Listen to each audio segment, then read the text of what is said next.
I'm Jackson Pearce, and this video is about how I come up with the names for my book characters, and it's by request, so I apologize to those of you who are not like writing people or reading people. Just bear with me. There'll be more antics tomorrow. Oh, and I'm wearing this because it's late and just got out of the shower, and yeah.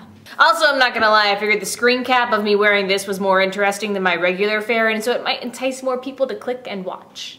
Also, I just like it because sometimes when I'm wearing it, I pretend I'm an alligator or the Grinch, you know. Either one. Anyway, so today I was talking to a friend who mentioned that he and some guy named Chad were hanging out together. And my instant reaction was, oh, Chad.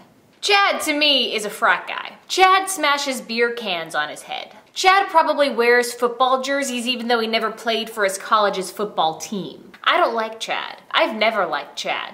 Actually, I don't know Chad. I've never met him. I know nothing about him. In fact, I don't even know if I've ever met anyone named Chad. No Chads have crossed my path. Yet for some reason, the name Chad conjures up a very specific image, almost as if Chad were like a brand name instead of an individual's name. I know I'm not alone in this. Almost all of you probably have a collection of names that have a very specific connotation attached to them, even though you may not know where that connotation came from. Maybe you used to know somebody with that name, or maybe you're related to somebody with that name, or maybe it's the name of a book character, or a TV character, or a video game character. It doesn't really matter. Either way, the name and the connotation are like married forever in your mind. This often creates problems when naming book characters. I figure if I name a character something like, say, Emily, which is a very popular name right now, then there's a good chance readers will have met an Emily, and the quality of their relationship with that Emily will shade how they see the Emily character in the book. And I don't want that, so just no Emilys. But I also think if you name characters something too unusual, then the name can be distracting. Like, you know, when the book character's name is like all vowels and you're like, I don't even know how to pronounce that. Like, how do you say 17 A's and an E?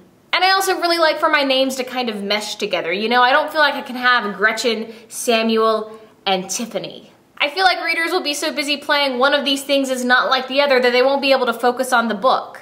And I like for my character names to mean something if at all possible. My two main characters in Sisters Red are named Scarlet and Rosie. Obviously those are two colors, they're shades of red. I also really liked the way the name Scarlet had a sharp sound to it, which kind of matched Scarlet's character, and the name Rosie had a soft sound to it, which kind of matched Rosie's character. This mask is starting to dry.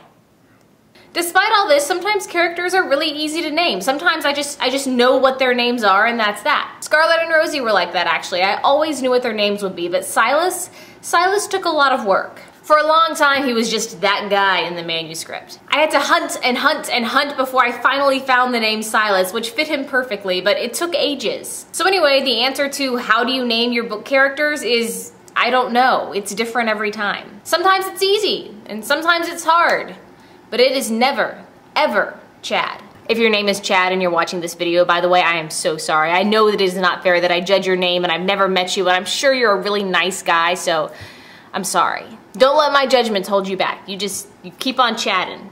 I gotta go wash this off because it's drying so much that it's making it hard to speak. So thank you for watching, and I will see you tomorrow.